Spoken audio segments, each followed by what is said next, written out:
session. Great.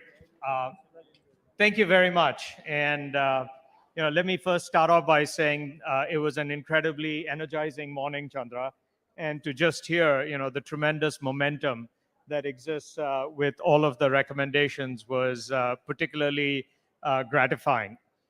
I'm delighted to be joined on this panel by an esteemed set of folks from the industry, and we're coming together at a real inflection point for what's happening with technology. I think if there was a theme associated with all of the different recommendations, it was the role that technology and digital transformation is actually going to make in improving society. And if you take a step back and if you think about the various waves of what has happened with technology, the emergence of the internet, the emergence of mobile devices, the move towards cloud computing, the reality is that each of these tectonic shifts in technology has actually compounded the previous impact.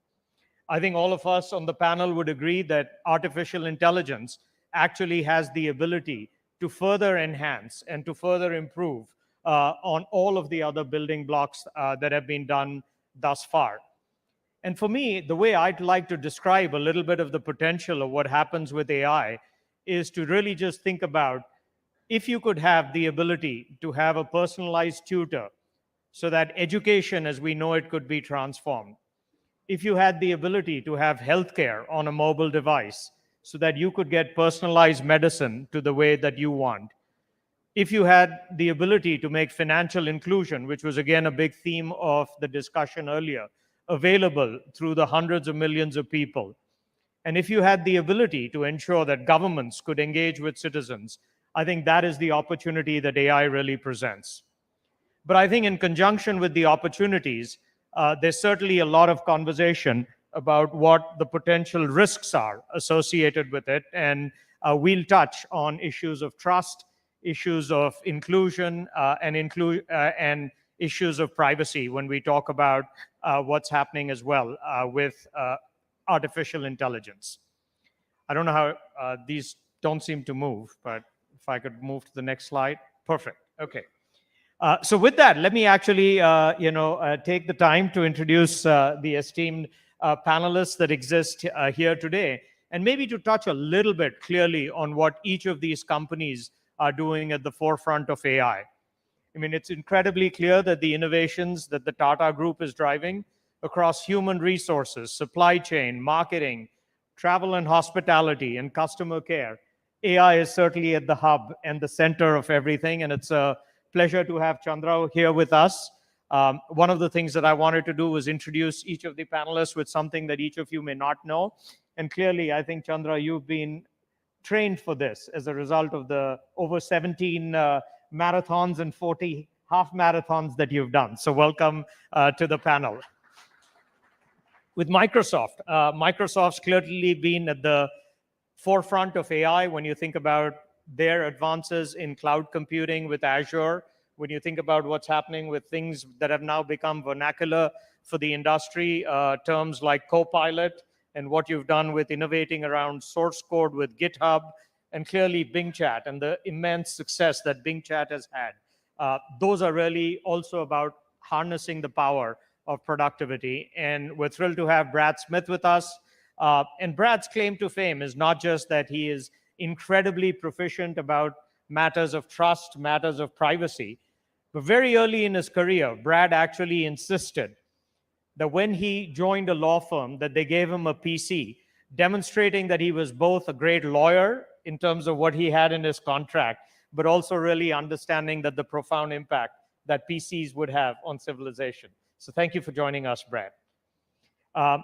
We also certainly know the transformative power of financial inclusion and what's happened as it relates to MasterCard. And when we think about speed, when we think about the number of transactions, when we think about fraud, it's clear that MasterCard and Michael Miebach have been at the forefront of it. And I think Michael trained for this as a result of having a real passion for speed, as well as a passion for racing. And so I understand from Michael that his passion, in addition to MasterCard, is all about driving motorcycles at speed to get prepared for this financial explosion that we have. So thank you for joining us. And last but certainly not least, my friend Arvind, when you think about what actually the company was that revolutionized AI, it was clear that Arvind and IBM was at the forefront of the transformative impacts of AI. What they did with Watson, the Watson supercomputer, what they're now doing with Gen AI and quantum computing, it's clear that Arvind personally and IBM as a company have been really thinking about AI. And so I'm thrilled to have him here with us as well as share his perspective on this. And I'd be remiss if I didn't talk a little bit perhaps about the role that Adobe has played on this as well. Certainly with the over 2 trillion PDFs that represent the world's information.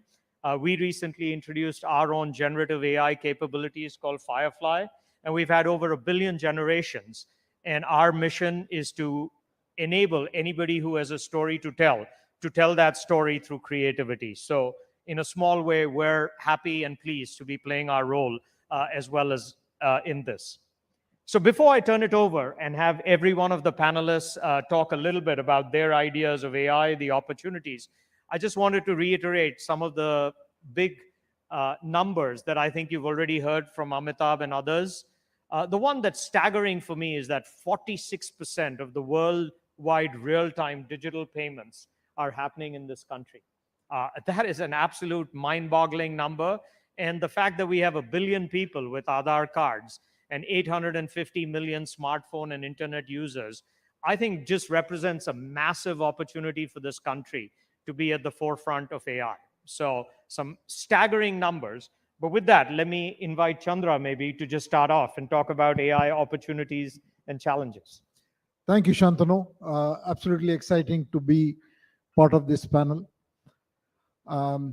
The first thing is we are starting from a base that all of us in the panel are strong believers in digital AI and technology and what it can do for business and society. See, the digital transformation has been a theme around the world for at least a decade. And now it's better to talk about AI transition because digital transition is becoming a night job. The day job has to be AI transition. I want to set the context from India's point of view. Whatever I'm going to say is applicable for all nations, developed and developing, and certainly for the global south. If you look at the impact that digital transformation has made in India, it is just truly, truly remarkable. Because in India, we fundamentally have two problems, and which is true for many of the global south countries. We have lack of access. Hundreds of millions of people, an estimated 300 million people, lack access to services like healthcare, education, and some time ago for banking. Not anymore. And on the other hand, we have a lot of people looking for jobs. We have 10 million to 12 million people coming into the workforce every year.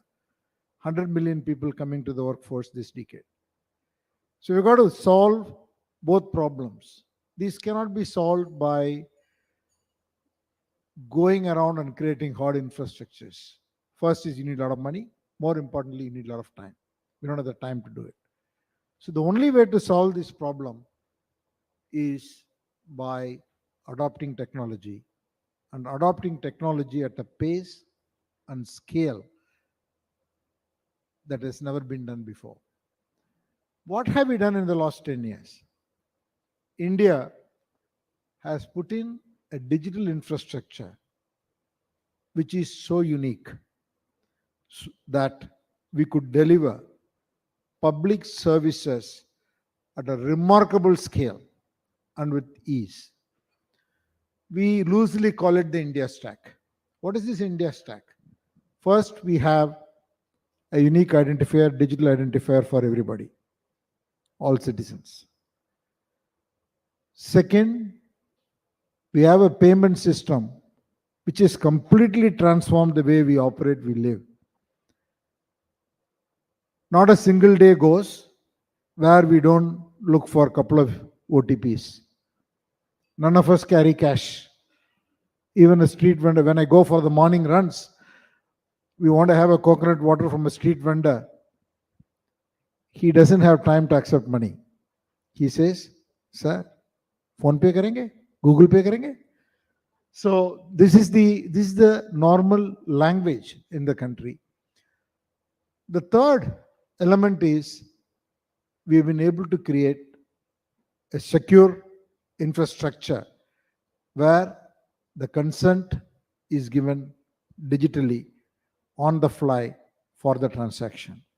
I think this digital public infrastructure is what enables us to do very, very big things at scale. The second point I want to make is the example of COVID, the way we could vaccinate people, the way we could build an app and track all over the country citizens with COVID and getting vaccination, etc., could not have been done without this infrastructure. So the opportunity to make impact on AI is of a different scale now with generative AI, because the world is already moving from predictive AI to generative AI. The second point I want to make is about then what is the worry? Everybody is worried. Why? There are two worries. One, people worry about privacy. The second, people worry about will it take jobs away. Actually, in a country like us, it will create jobs because it will empower people with a little skill or no skill. Will empower them with information and skill so that they can perform a higher level of job. A nurse will be able to take away the workload of a doctor. And that's the way we are going to scale up. And I will not go into that more because we will not have time. The second point is on the privacy. I do believe that India has made a big breakthrough in this whole privacy space. India has taken a techno-legal approach. On the one hand, we've got the regulation for data privacy and data protection. On the other hand, we have created DEPA, which is data empowerment and protection architecture. Both working together, we are able to very safely secure with consent any transaction and sharing of data at aggregate level with complete security, protecting privacy. We can talk about that at length, but those are the comments I want to make. So the future is very, very strong, and we've got to figure out a way of embracing AI in such a way that we can innovate faster, at the same time protect privacy. Thanks, Chandra. Brad?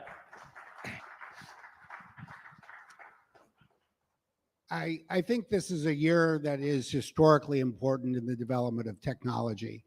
And if you look at the history of our industry that all of us represent, you can look back at certain years. 2007 was really the inflection point for the mobile era. That's when the iPhone was launched. You can look back at certain years in the 1990s. It's when the internet exploded. It's when graphical user interfaces became truly popular. This is really the inflection point for AI. It's been important. All of us have been part of it, but it's a different year because of generative AI. And as we look to the future, I think that there are two things just worth thinking about. First, whenever you have this kind of inflection point, people naturally look at who is creating it, who's at the forefront of developing it, what companies are leading, what countries are leading. But it's equally important to look at who is deploying it.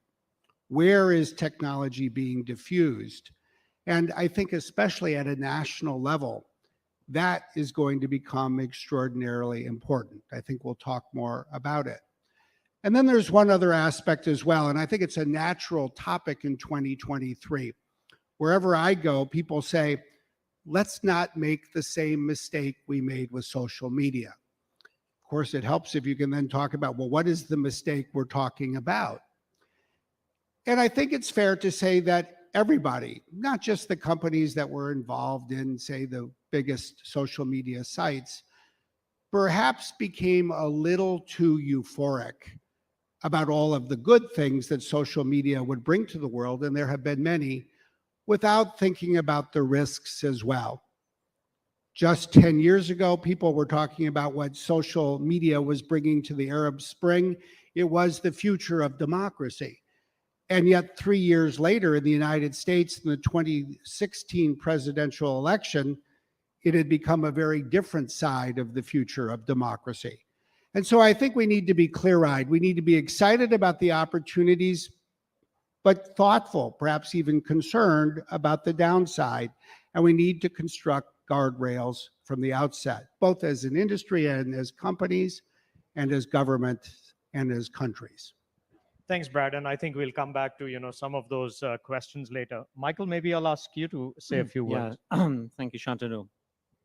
So AI is clearly going through the hype cycle. It's captivating everybody's imagination. So there's a lot of opportunity.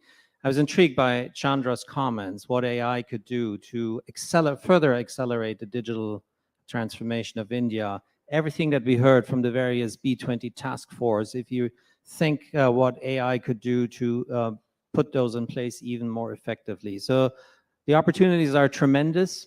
My last visit in India, I was meeting the Confederation of All Indian Traders and many of these businesses. There's 70 million out here. If you just want to put this into your mind, what generative AI could do, what AI could do here in India is 70 million businesses, the backbone of this industry. Think about all the mundane tasks that a small business owner goes through every day that keeps her or him away from running their business.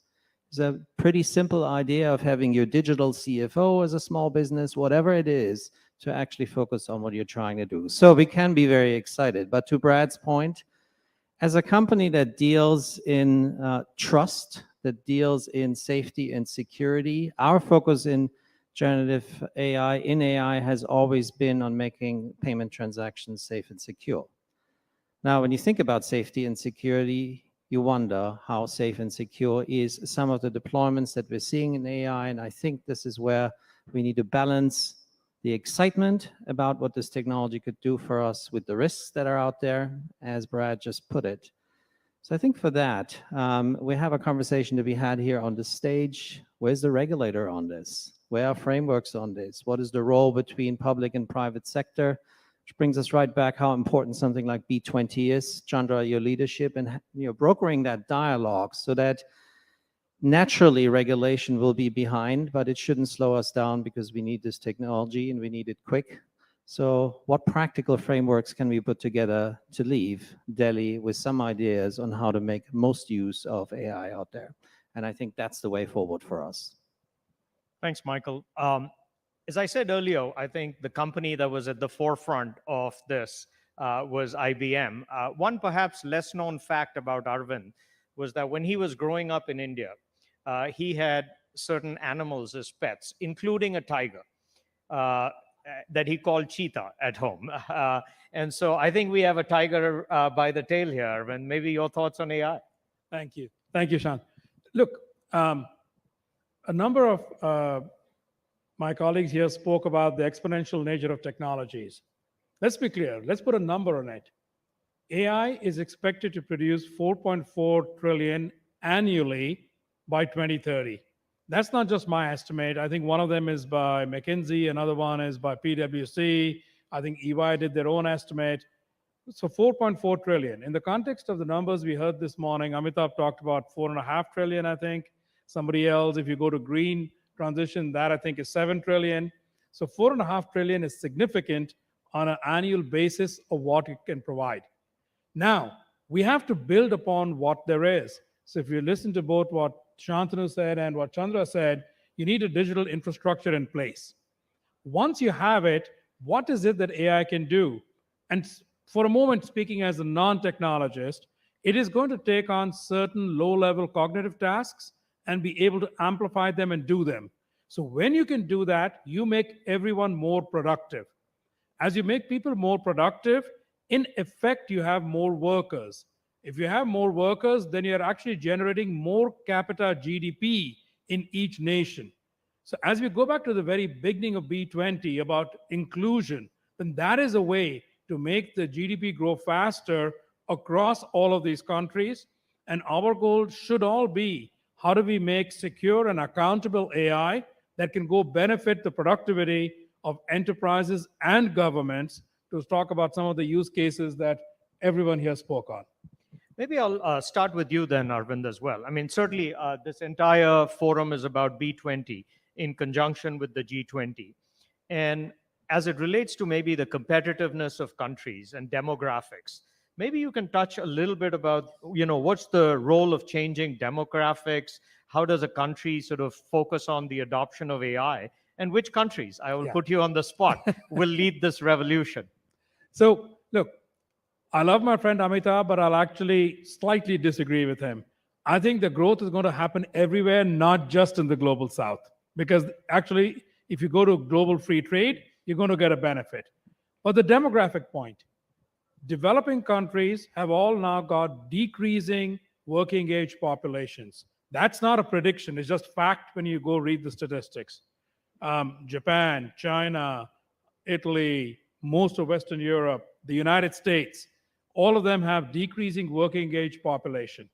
You then add on the number of people over the age of 60 is increasing because of longer lives. So that means the ratio of working to non-working is decreasing dramatically.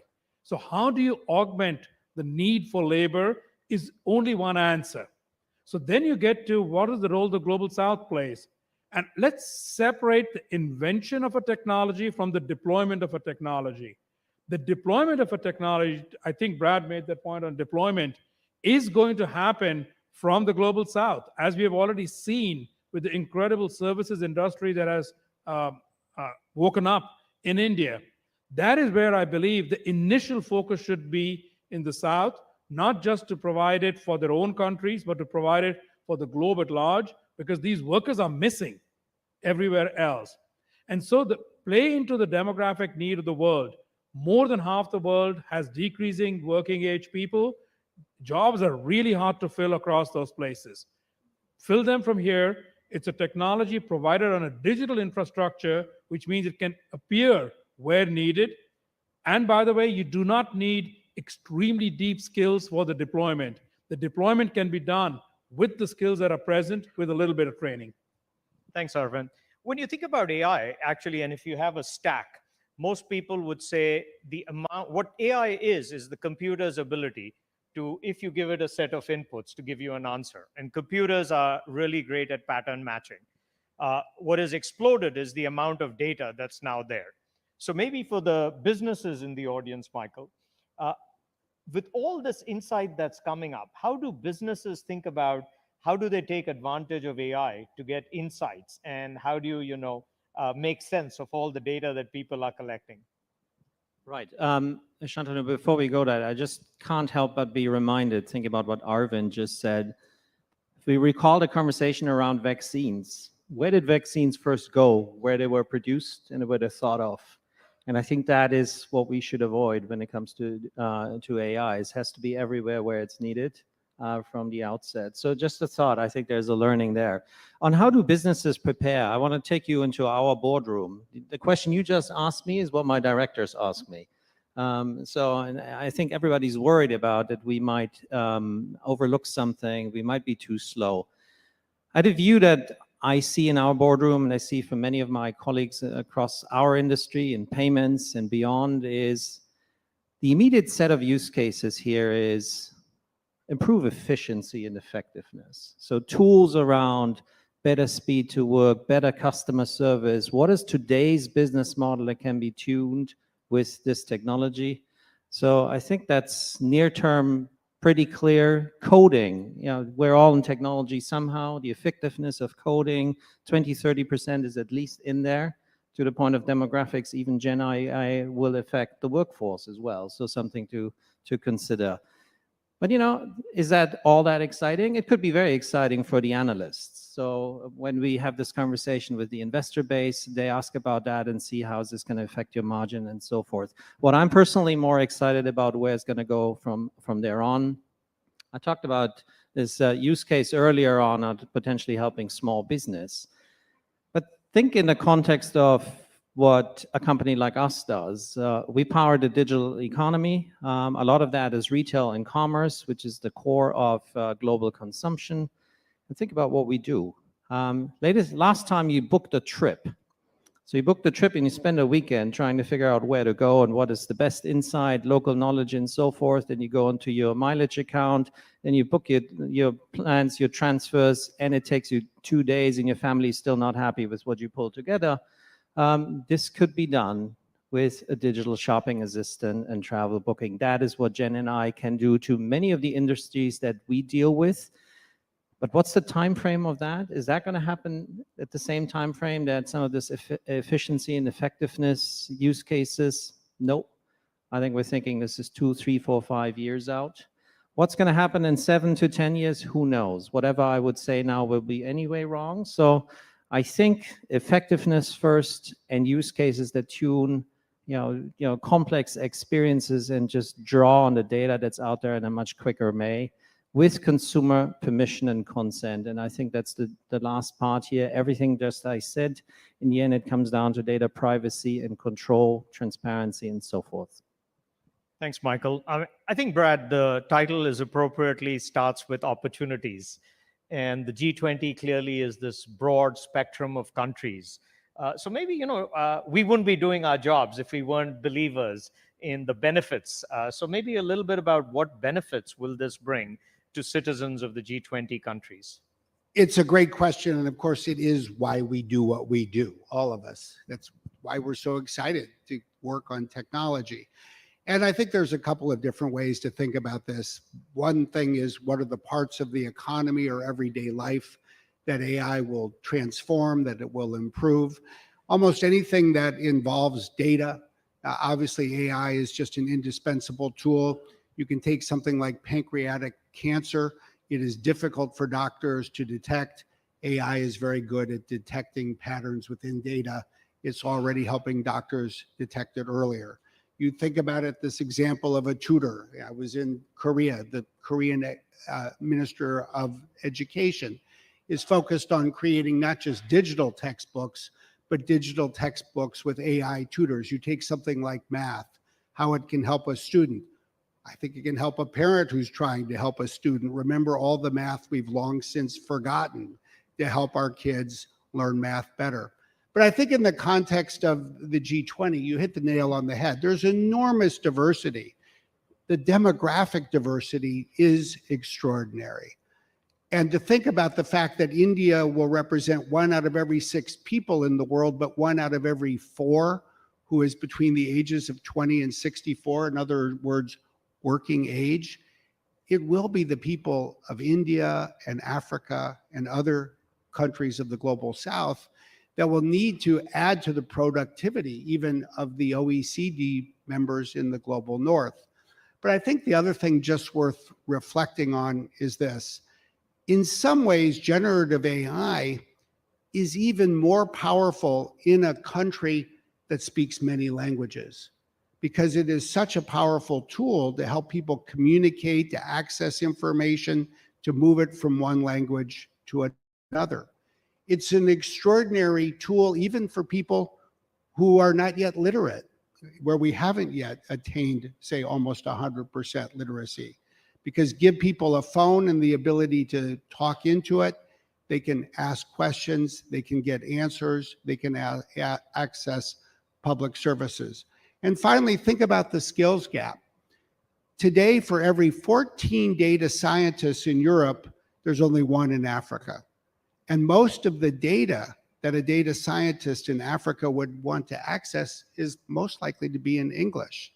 This is a tool that can help close that kind of gap as well. So the opportunities, I think, in fact, are very, very real. That's great, Brad. There's been a lot of discourse, certainly, about regulations here, Chandra. And India recently enacted the Data Privacy and Data Protection Act. So maybe you can touch a little bit about how governments can either get ahead or what they should do to enable this. I think I just want to connect a few dots before I talk about the privacy. See, first, I think if you have to truly realize the power of AI, you need the right infrastructure, which essentially means whether it is cloud, data centers, the access to digital devices for everyone in the country, all of that is going to be fundamental.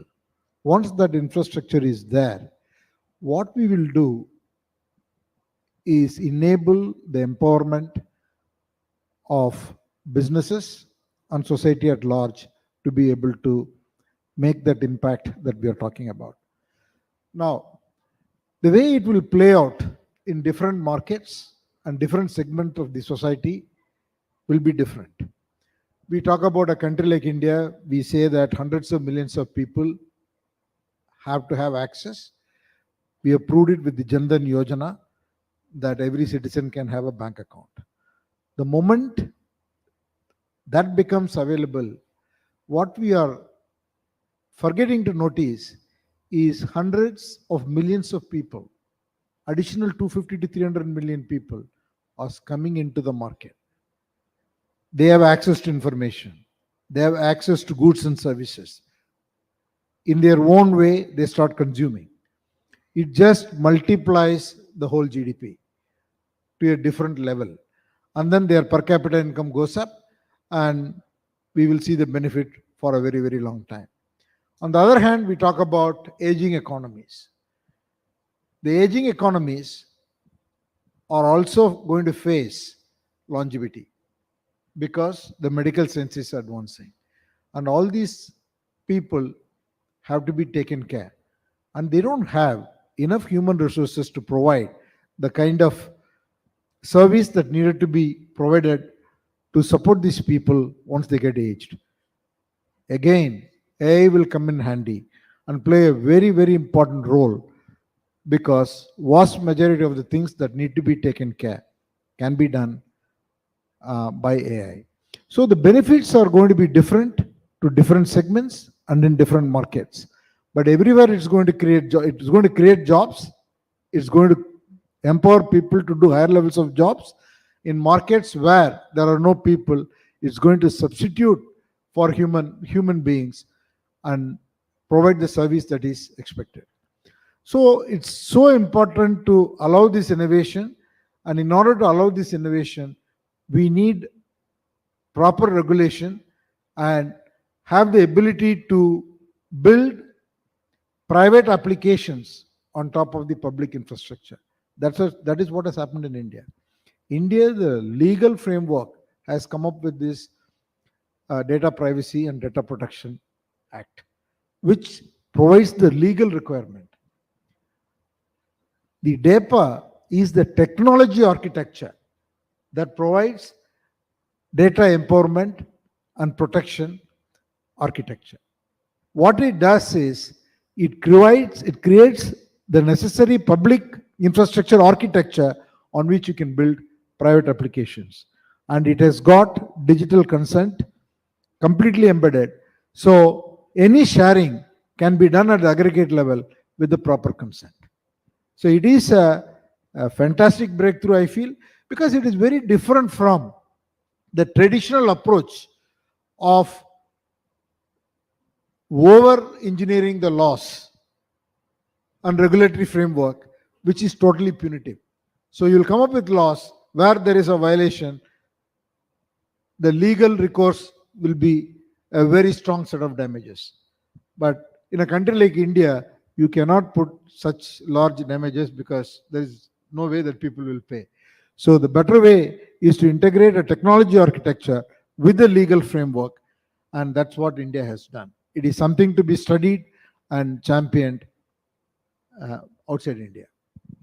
I think collectively the folks in this room probably employ millions of people, and skilling is a big issue that everybody talks about. Maybe I'll start with you, Arvind. I mean, what impact is AI having on sort of the workforce, and how are you applying AI within IBM to change how your employees work? Thanks. Look, this is something that we are extremely enthused about. Michael used the term initially on efficiency and later on other topics. So let me take some examples. And this is a way to scale a business so you can actually provide it to more people. One, on things like human resources, the higher level cognitive tasks like advising people on what kind of team, on developing people, those are very much human for now and for the foreseeable future. But there's a bunch of activities under it, I'll call them more mundane, more that could be automated but were hard to do so. Whether it's about promoting people, whether it's about assessing people, those can begin to be done by AI. In our case, we are doing about 90% of those with AI. A couple of people here spoke about code, 30%, 50%. We find that coding can be improved by about 60% productivity using AI assistants. Whether this is on how do you deploy IT, whether this is how you deploy new applications, maintain old applications, modernize applications. So this is sort of across the board. By the way, that 60 will turn out to be about 30 in total productivity because all of the coordination, communication, requirement gathering still has to happen. And those are also actions that I believe AI will help, but it'll be down the road.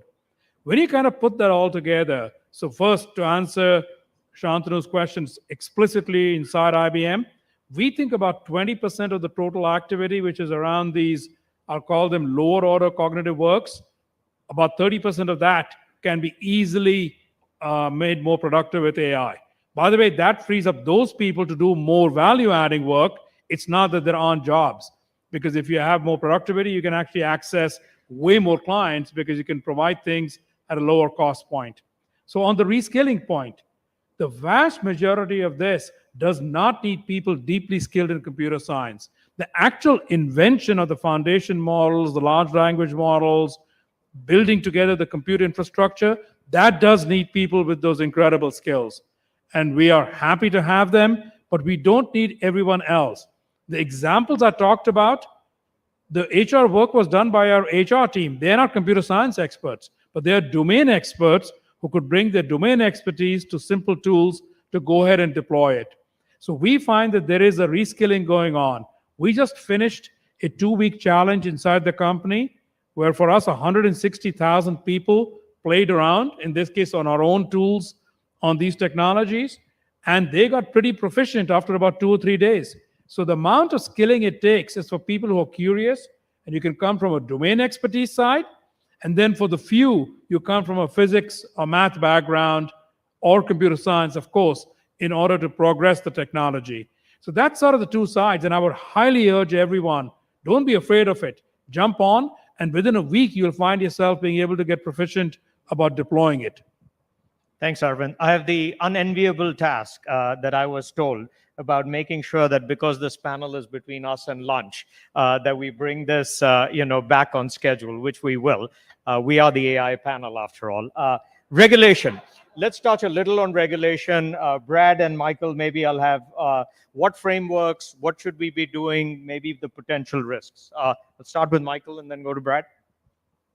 All right, on regulation, I touched on it earlier. So if we wait for the regulator to deploy Gen AI, then we're going to have, I think, a bit of a problem. It's traditionally the case the private sector needs to lead. I think it's also fair, though, to recognize that some of the risks with emerging technologies are not new. So the risks associated with AI are not terribly new. So some of the existing regulations, I think, can be adopted and should be adopted. We just talked about data privacy in the context of India. That thinking that Chandra just talked us through will apply in the context of AI just as much. But then there will be areas where there are clear gaps. So how do we find a path that we can continue to innovate and do this in a responsible way? Because only responsible AI is the AI that we should use. So, what we advocate for is you go in a principled way. This is how data privacy found its way to regulation. A number of companies around the world said, why don't we just put out very simple principles of what we're going to do? So MasterCard was one of them. We very simply said, if you're the consumer, you own your data, you control your data, you benefit from your data, and it's the industry's job to keep it safe. Can we do the same thing with AI? as an industry, kind of self-regulation, and then with that lead into regulatory frameworks? Absolutely, we can.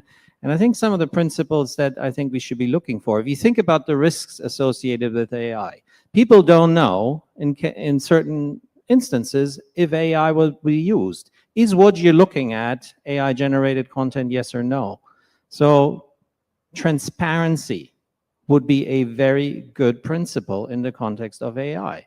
What are other good principles? Privacy and security, obviously. How about accountability? The accountability that every company that uses this would say, we are using responsible AI only, so you take accountability for making sure that happens. I think that's also absolutely true. And I think the last thing that is inherent in AI and an important principle is integrity. And here is, in AI, there's easily, you can build in biases, and if biases are there, your outcome is gonna be directed in a way that is not helpful for inclusive growth. So integrity of using non-biased AI will be the fourth principle. Accountability, transparency, privacy, and security, and accountability. And I think with that very simple approach, that'd be a good guide to regulators around the world. Great. Brad? Well, let me try to build briefly on what Michael suggested, because I think we do have to have real clarity around the goals of regulation, and the principles, Michael, that you just articulated, I think capture that very well. And I would just amplify one aspect. I think there is a real focus around the world. People want to be confident that this new technology will remain under human control. They've seen too many science fiction movies that have turned out the other way. And as we're creating what feels like part of science fiction, we need both companies and regulators to focus on that. I do think we then need to create a regulatory blueprint as governments and the private sector around the world. I think that means that some of these principles will get applied at, say, the applications layer, some at the model layer, some at the cloud or data center layer. I think that that blueprint will then need to be implemented in part by ensuring that those who are using, say, AI in their business, in some cases, need to know who their customers are and how they're using it, just like banks need to know who they're lending money to. It means that there's a real focus on knowing what cloud it's being deployed in, and there's a huge focus on knowing the content that's being created, and especially if it's being created by AI, that people have information about it as well. And then the last point I would say is this regulatory blueprint is going to require action at the private sector level, including to create standards at the national level and ultimately at the global level. And we're going to have to figure out how these connect with each other. Well put, both Brad and Michael. I think that sort of addresses the how we regulate it.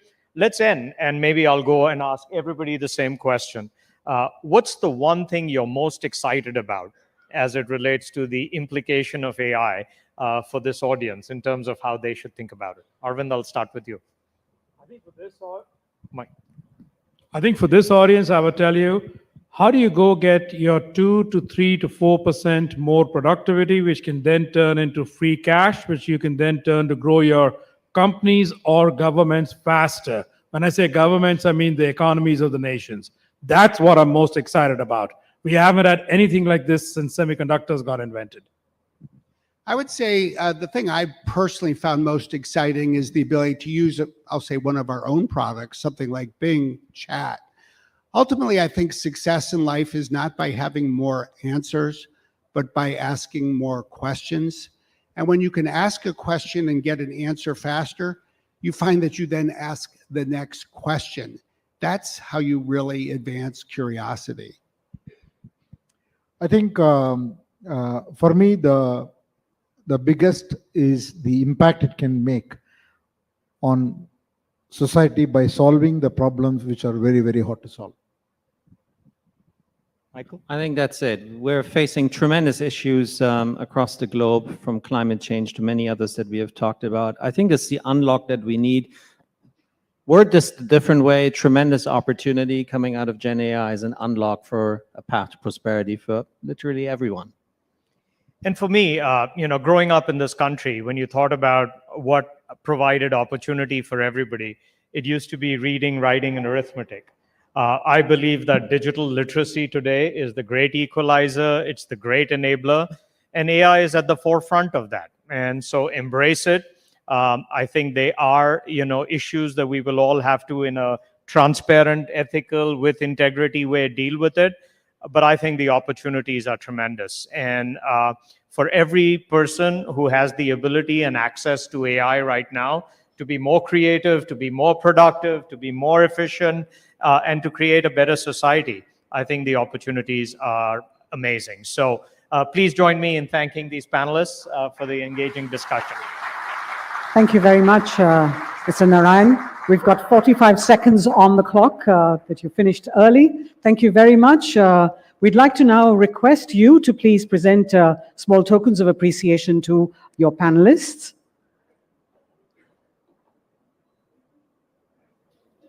Yes. Ladies and gentlemen,